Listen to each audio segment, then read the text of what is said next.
دوسرا وجہ یہ ہے کہ ہم کوئی بھی برائی دیکھتے ہیں نا تو اس سے ہم اپنے لیے خطرہ محسوس نہیں کرتے. کوئی برائی کو برا نہیں سمجھتا, کہتے کوئی بات نہیں چلتا ہے.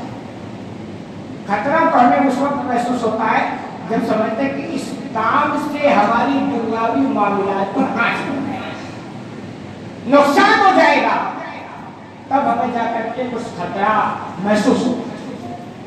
کتنی بھی برائی ہمارے گھروں میں بالکل ٹینشن نہیں ہے. اور یہ باتیں میں ماں اور بہنوں سے بھی کہنا چاہتا ہوں کہ وہ بھی ایک ذمہ دار ہے, کوئی خطرہ محسوس نہیں. اور اس سے بڑی بات آگے دیکھیں, اگر ہم سماج میں کسی سے پکڑ کر کے سمجھائیں کہ صاحب یہ کام بہت غلط ہوتا ہے. مثال کے طور پر ایک ایگزامپل, آپ میت جس کے یہاں ہو جائے اس کے گھر پہ اکٹھا ہو کر کھانے پینے کا بہت اہتمام ہوتا ہے. ٹوٹل ایک سوال کسی مسئلے میں آپ کو اس کی گنجائش نہیں دی. ٹھیک ہے, کھانے پینے کا معاملہ چلتا رہتا ہے, کوئی گنجائش نہیں. اگر ہم کسی کو پکڑ کے کہیں صاحب بہت غلط, ایسا نہیں کرتا, سبھی لوگ تو کرتے ہیں, فلاں کرتا سب کرتے ہیں. اور اگر یہ ناجائز تھا تو ابھی تک ہو جو رہا تھا, ایسے جواب ملتے. لیکن یہ جواب ملنے کا مقصد نہیں ہے, مطلب یہ نہیں ہے کہ اب آپ بولنا بند کر دیں. ہم سے کہتے ہیں آپ بولتے ہیں, بولنے سے کیا فرق پڑتا ہے, سدھرتے تو نہیں ہوئے. مجھے یہ فکر نہیں ہے کہ آپ سدھریں یا نہ سدھریں, ہمیں تو یہ فکر ہے کہ کل قیامت کے دن اللہ یہ نہ پوچھ لے کہ منبر کا مالک بنایا تھا اور یہ جرم ہو رہا تھا تم نے بولا تو نہیں. ہمیں یہ فکر, ہمیں بالکل یہ فکر نہیں آپ سدھریں یا نہ سدھریں, اس کی بالکل ہمیں ٹینشن. تو یہ بھی ہے کہ جب کسی کو سمجھاتے ہیں آپ تنہائی میں پکڑتے ہیں, یہ تو ہوتا رہتا, سب لوگ کرتے ہیں اور ایسا ہوتا ہے کہ دنیا بنتی. یہی وہ سوچ ہے حقیقت میں جس نے ہمارے نوجوانوں کو بھی آگے, کیونکہ جب باپ برا آدمی یہ بولتا ہے یہ تو ہوتا رہتا ہے. آپ مجھے بتائے وہ کبھی اس غلط کام کے خلاف اپنے بیٹے پر ایکشن لے سکتا ہے, کبھی تم اس کی سوچ نہیں بنتی ہے, چلتا ہے, ہوتا رہتا ہے. اور اس میں سب سے بڑی ذمہ داری گھر کے اندر رہنے والی ماں اور بہنوں, مائیں ہماری بہنیں توجہ, سب سے بڑی ذمہ داری بنتی ہے. گھروں میں جو برائیوں اگر کنٹرول کرنا ہے تو حقیقت میں ہماری ماں اور بہنیں چاہیں نا تو بہت اچھے طریقے سے کنٹرول کریں. کیونکہ اللہ رب العالمین نے ہمارے ماں اور بہنوں کے اندر وعدہ رکھی ہے, وہ صفت رکھی ہے کہ اگر وہ اس کا استعمال کریں انشاءاللہ بہت سارا سدھار ہو سکتا ہے. اور یہی وجہ ہے صحیح بخاری کی روایت ہے, آپ صلی اللہ علیہ وسلم نے کہا المرأة راعیۃ فی بیت زوجها ومسؤولۃ عن رعیتها, کہ عورت یہ اپنے شوہر کے گھر کی ذمہ دار ہوتی ہے, نگہبانی کرنے والی ہوتی ہے, نگرانی کرنے والی ہوتی ہے, اور اس عورت سے اس کی نگرانی کے بارے میں پوچھا جائے گا. ہر عورت گھر میں ہوتی ہے, دو مقام کا عام طور پر ہوتی ہے, ایک ماں ہوتی ہے ماں کی شکل میں اور ایک بیوی کی شکل میں. ماں کے شکل میں بھی اس کا مرتبہ بہت اونچا ہے اور بیوی کی شکل میں گھر کی مرتبہ ہوتی ہے, اتنا اونچا مقام ہے.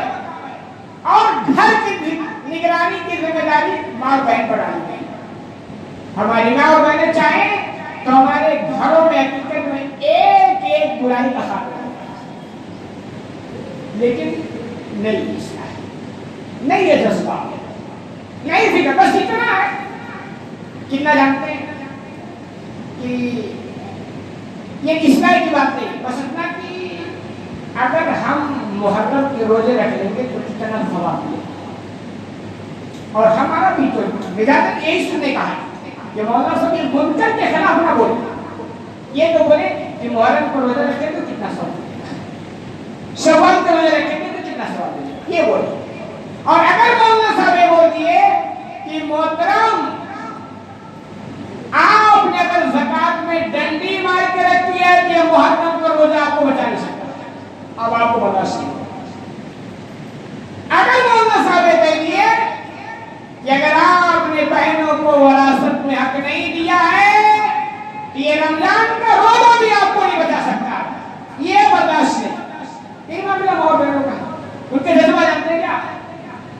فلاں سورت کو فلاں دن پڑھنے کی وجہ سے بہت اہتمام میں چاہیے، بڑی اچھی بات ہے، اس پر کمنٹ نہیں ہے، میں حوصلہ افزائی کرتا ہوں، لیکن یہ دینداری صرف نیکیاں کرنے پر ہے، برائیاں روکنے پر نہیں۔ میں سنتا رہتا ہوں ماں بہنوں کی طرف ایسی ایسی دینداری تہجد گزار، لیکن زندگی میں جو خرافات ہے، جو کلچر ہے، جو غیروں کا تہذیب ہے، وہ ایسی بات کریں ماں بہنوں کے ساتھ نہیں، اسے نہیں چھوڑا جا سکتا، وہ کیسے دور کیا جا سکتا ہے؟ تو ماں اور بہنیں اس چیز کو سمجھیں کہ ماں اور بہنیں گھر کے شوہر کی نگہبانی کرنے کی ذمہ داری ہوتی ہے، اور ضرور اسے اس ذمہ داری کے بارے میں پوچھا جائے گا، بچ نہیں سکتی ہے۔ محترم صاحب سو رہے ہیں اور محترمہ اٹھ کر تہجد کی نماز پڑھیں، کیا کبھی آپ محترم صاحب کو جگاتے کہ نہیں جگاتے؟ اس کا الٹا بھی آپ دیکھ رہے ہیں، محترم صاحب تہجد کی نماز پڑھیں اور محترمہ کھڑاٹے لے کے فجر میں سو رہی، کبھی آپ کو اٹھانے کی توفیق ہوتی ہے کہ نہیں ہوتی ہے؟ یہی وجہ ہے کہ میں کہا کرتا ہوں کہ ہماری دینداری بس ہماری ذات پر محدود ہے، جو حقیقت میں ہمیں یہ دینداری بھی بتائی ہے۔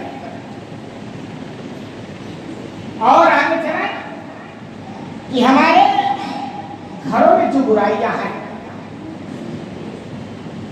اس کے محرکات، اس سے پہلی جو بات کہ جو ذمہ داری اللہ نے لوگوں کو دی، جیسے آدمیوں کی ماں اور بہنوں کی بھی ہوتی ہے، یہی وجہ ہے کہ اللہ نے قرآن کا بھی کہا یا الذین آمنوا قوا انفسکم واہلیکم نارا وقودها الناس والحجارة علیہا ملائکۃ غلاظ شداد لا یعصون اللہ ما امرهم ویفعلون ما یؤمرون، کہ اے ایمان والو اپنے آپ کو اور اپنے اہل و عیال کو جہنم کی آگ سے بچاؤ جس کا ایندھن انسان اور پتھر ہے، جس پر بہت ہی مضبوط فرشتے مقرر ہیں، جو اللہ کی نافرمانی نہیں کرتے ہیں، جو صرف وہی کرتے ہیں جو انہیں حکم دیا جاتا ہے۔ اے ایمان والو، اس میں جیسے مرد شامل ہے ویسے ہمارے ماں اور بہنیں بھی شامل ہیں۔ جیسے مردوں کی ذمہ داری ہوتی ہے کہ اپنی اہل و عیال کو جہنم سے آگ سے بچانے کی فکر پیدا کریں، ایسے ہماری ماں اور بہنیں یہ آپ کی بھی ذمہ داری ہے، آپ کو بھی فرض ہوتا ہے کہ آپ اس کی فکر کریں۔ سوال یہ پیدا ہوتا ہے کہ ہمارے گھروں میں ان برائیوں، ان بگاڑ کے محرکات کیا ہیں؟ وہ کون سی چیزیں ہیں جس کی وجہ سے خرافات ہمارے گھروں میں پیدا ہوتی ہیں؟ اور کبھی کبھی تو حقیقت میں ایسے خرافات پیدا ہو جاتے ہیں کہ آدمی کا سر شرم سے جھک جاتا ہے اور سماج میں وہ چہرہ دکھانے کا رہ جاتا ہے۔ اس کی وجہ جب آپ ڈھونڈیں گے نا تو آپ کو یہی ملے گا کہ محترم صاحب شریعت کی دھجیاں اڑا رہے ہیں۔ اسلام کی جب اس اصول کا جنازہ پڑھایا جا رہا تھا تب محترم صاحب کی نیندیں نہیں کھلی۔ اس کے بھائی بہت سارے محرکات ہیں، میں ایک ایک کر کے انشاءاللہ موضوع لمبا بولتا رہوں گا، لیکن ایک جو ہے گھروں کی بیماری بتاتی ہے، وہ یہ ہے کہ شوہر کی غیر موجودگی میں ہمارے گھروں میں غیر مردوں کا آنا تھا، بڑی خطرناک لگا ہے، بہت سنگین نتیجہ اس کا نکلتا ہے۔ اور اس میں کون ہوتے جانتے ہیں؟ جو تقریباً ہر گھر میں پایا جاتا، آپ کو اچھا نہیں لگے گا، معذرت کے ساتھ بجانا تھا۔ شوہر رہتا اسی گھر میں، بیوی رہتی ہے، اور اسی گھر کے فرد سے اس بیوی کا ایک دیور ہے جس سے عام طور پر ماں اور بہنیں پردہ نہیں کرتی، بالکل نہیں کرتی، اور کہیں کہیں تو اتنے گندے خیالات ہیں کہ صاحب وہ تو چھوڑتا ہے، وہ تو دیور تیرا جو کوئی بندہ ہوتا ہے۔ نتائج جب نکلتے ہیں نا، میں ابھی انشاءاللہ واقعے کے روشنی میں آپ کو بتاؤں گا کتنے خطرناک ہے۔ اور یہی نہیں، پھر وہ شوہر کا چچا جان بھائی آتا ہے،